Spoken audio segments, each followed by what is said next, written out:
muchachos, bienvenidos a esta clase, a retomar de esta manera, pues la pandemia nos ha obligado a trabajar de esta manera. Ojalá sea significativo para ustedes y podamos entendernos. Cualquier duda, les voy a dejar mi correo para que estén consultando. También les pido el favor que sean como puntuales con la entrega de las actividades que se proponen. No están muy extensas, pues ojalá a la medida de que puedan ir entregando, lo hagan. De la actividad anterior hay chicos que no han terminado de entregar y no han complementado. Les pido el favor sean puntuales con eso para no afectar su calificación. Entonces, para iniciar, recordemos que en la clase anterior habíamos trabajado lenguaje poético, para mirar algunas características generales de lo que era este tema de poesía, como el fondo, la forma. Por eso trabajamos métrica, rima, y revisamos una que otra figura literaria para reconocer todo el lenguaje poético. Para darle continuidad a esa parte, entonces vamos a iniciar o a seguir con figuras literarias, es decir, a profundizar algo que ya habíamos tocado un poquito en el tema anterior. Entonces, pues el propósito de la clase, como ya les envié en la presentación, ojalá la hayan leído, ya pues se enteren de qué es lo que vamos a hacer, es reconocer este lenguaje figurado dentro del texto. De pronto no concentrarnos en reconocer cada figura de qué es, sino que dentro de un texto como tal seamos capaces de comprenderlo, porque esto nos permite la interpretación del texto. Ya más a este nivel de 10º grado, este reconocimiento de figuras literarias nos permite la interpretación, que es la parte que siempre nos están evaluando. Como para activar el saber y recordar, porque yo sé que de alguna manera ustedes manejan parte de este tema, los propuse aquí escuchar una canción o leer una letra de una canción que para ustedes sea reconocida y copiar algunos ejemplos de figuras de lenguaje figurado, o sea, sin necesidad de decir esto es una metáfora, sinécdoque, qué sé yo, simplemente reconocer que ahí hay un lenguaje figurado, o sea, hay una escritura rara que esconde unas palabras, que esconde unas ideas.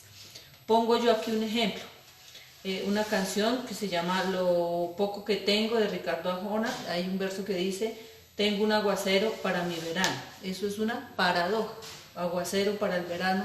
Entonces ahí hay que hacer una interpretación de qué significaría, o sea, ahí hay un aliciente para un momento difícil, puede ser una interpretación. Por eso es lenguaje figurado, porque esconde dentro de él otras ideas.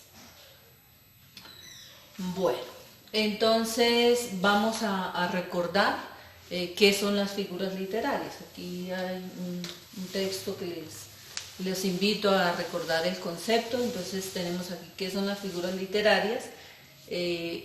Este concepto de figuras literarias o esta expresión figuras literarias puede ser reconocido de otras maneras, puede ser figuras retóricas, recursos estilísticos, y significan exactamente lo mismo, ¿sí? Aquí les puse figuras literarias, pues recursos retóricos, recursos estilísticos es exactamente lo mismo, o lenguaje figurado, el que hablamos al inicio, todo tiene que ver exactamente con lo mismo. Entonces dice que son formas no convencionales, o sea, son maneras diferentes de manejar el lenguaje y utilizar las palabras para dotarlas de expresividad, vivacidad y belleza. Eso es lo que hacen estas figuras, darle esa elegancia al lenguaje, darle ese tono especial, ese toque diferente. Se usan en todo lo que es literatura, que dice que en el discurso literario, en la poesía, en la narrativa, en el ensayo, en el drama, en toda lo que es literatura se estarán usando las figuras literarias, por eso es importante reconocerlas. Bueno, esas figuras tienen una clasificación. Entonces, están aquí en 4 grupos. Aquí me disculpan que retórica lleva tilde, es una imagen que tomé y no me di cuenta, le falta la tilde, pero ustedes la pueden colocar. Entonces, los 4 grupos son de dicción, de pensamiento, de construcción y los tropos. Estos 4 grupos tienen, digamos que, tres formas. Las de dicción solamente tienen que ver con la manera como las uso en el hablar, en la parte fonética. Las de pensamiento y las de tropos tienen que ver con el significado, con la semántica, o sea, lo que esconden detrás de esas palabras. Y las de construcción tienen que ver con la sintaxis. es decir, la manera como yo la plasmo dentro de una oración. O sea, digamos que aquí las más complejas de trabajar de pronto serían las de pensamiento y los tropos, porque son las que nos invitan a hacer interpretación cuando construimos o cuando leemos un texto. Ya las de dicción es la pronunciación, y las de construcción es el manejo que le hacemos en la oración, la sintaxis. Recuerden que la sintaxis es la parte de la lingüística que estudia la oración, en su construcción, en su análisis, en su estudio. ¿Listo? Entonces vamos a mirarlas cada una. Hay muchísimas... Ay, ¿ahora qué le pasó?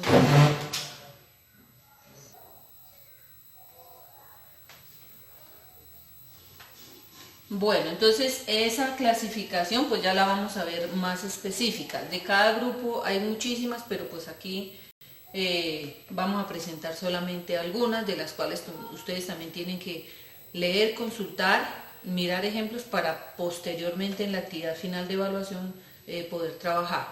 Es sencillo, simplemente si comprendemos el concepto de figura de dicción, figura de construcción, figura de pensamiento y tropo, de pronto no nos queda tan complejo a la hora ya de reconocer, porque si estamos reconociendo esta primera condición, lo otro ya pues va como por mecánica de estudio que se haga. ¿Listo? Entonces la dicción dijimos que tenía que ver solamente con la manera de cómo las mencionábamos, de referirlas. No hay un cambio de pensamiento, no nos implica una interpretación profunda ni nada de eso. Esta dicción se divide en dos. En figuras de repetición, porque el centro de ello está en eso, en repetir una palabra o en repetir una idea. Y la de combinación, donde se combinan de pronto palabras que son muy parecidas dentro de una misma idea. ¿Listo? Entonces en esta tenemos aquí un grupo grandísimo. Creo que ustedes en el ejercicio anterior trabajaron paralelismo, ¿cierto? Era que mostraba 2 veces la misma oración dentro de una estrofa.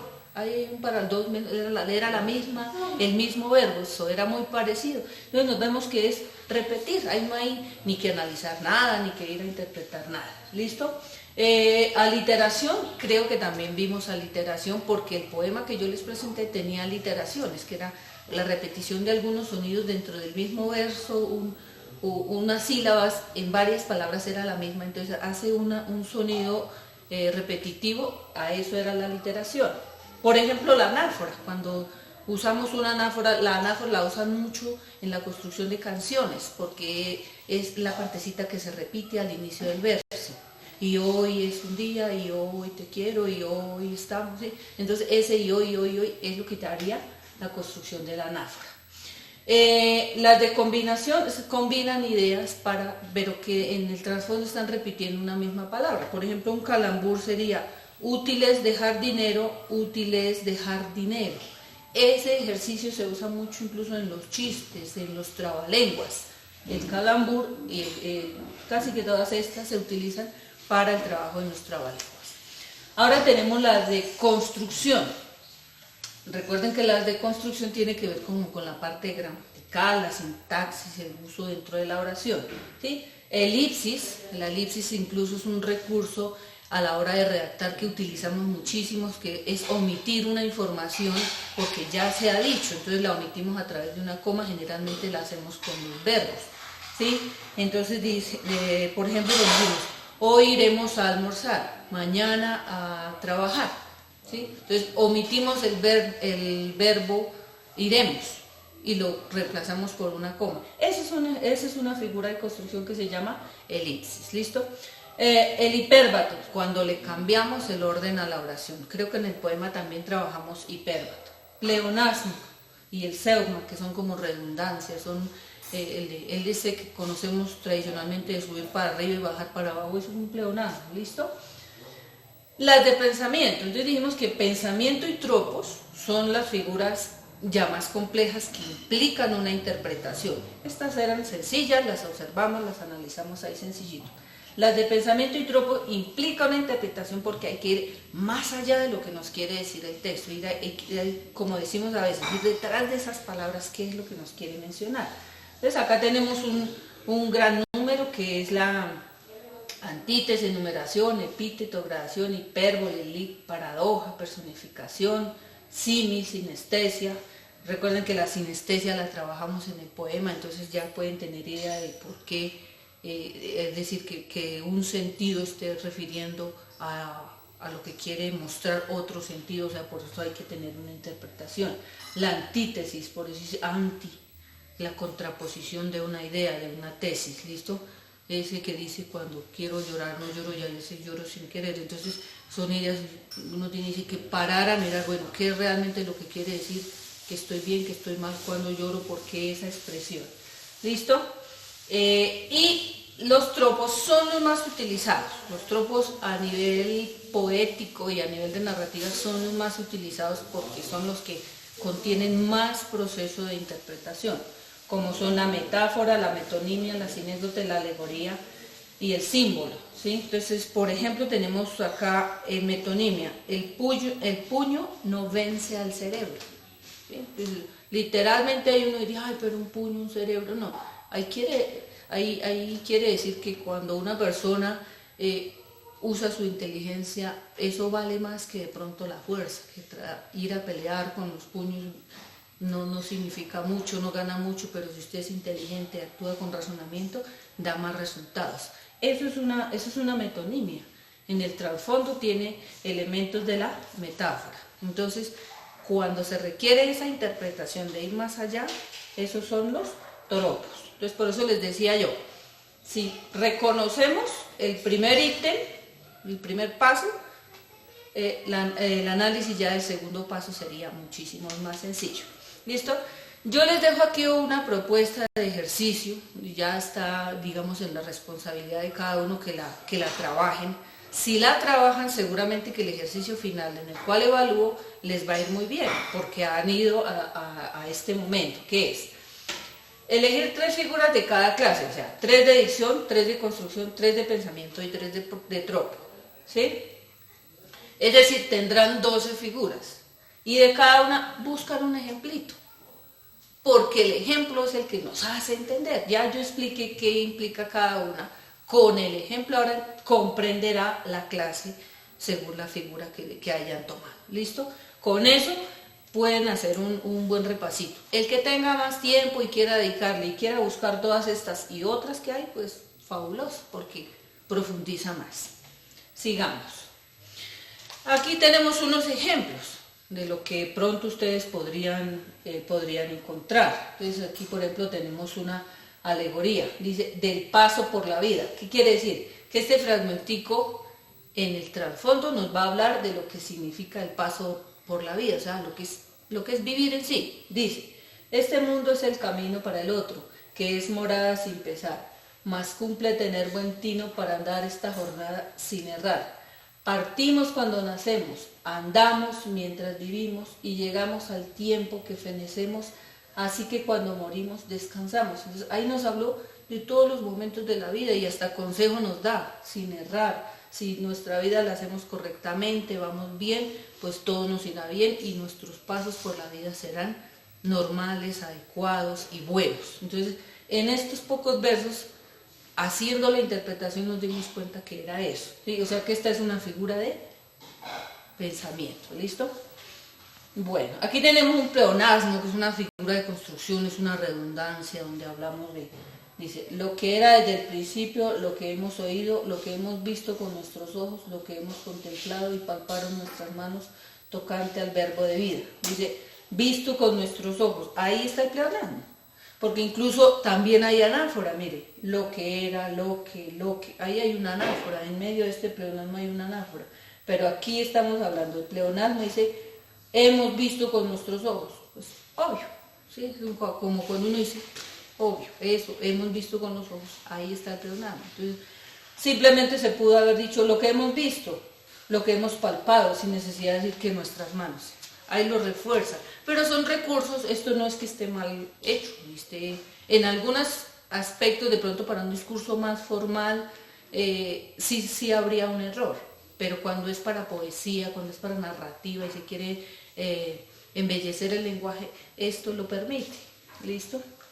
Aquí tenemos una antítesis y aquí tenemos una anáfora que ya les había explicado, aquí tenemos la repetición del verso y la antítesis, que fue el ejemplo que yo les mencioné anteriormente. Bueno, entonces llegamos ya a nuestra parte final, que es la evaluación. Entonces en esta evaluación vamos a entrar a este link, vamos a resolver el ejercicio, pero también les pido este favor. Todo esto que hemos trabajado, todo esto que se les ha dicho y lo que ustedes a su buen gusto tengan para consultar y agregar y complementar, que lo tengan en el cuaderno, que tengan los ejercicios, el ejercicio del primer ejemplo de la canción, las 12 figuras y los apuntes que ustedes tengan. Ojalá esta información la copien, hagan un mapita y tengan toda la información, porque de pronto más adelante se necesita y pues si Dios quiere y nos volvemos a ver presencialmente, la información la retomaremos en algún momento. ¿Listo? Entonces vamos a mirar ¿qué es eso?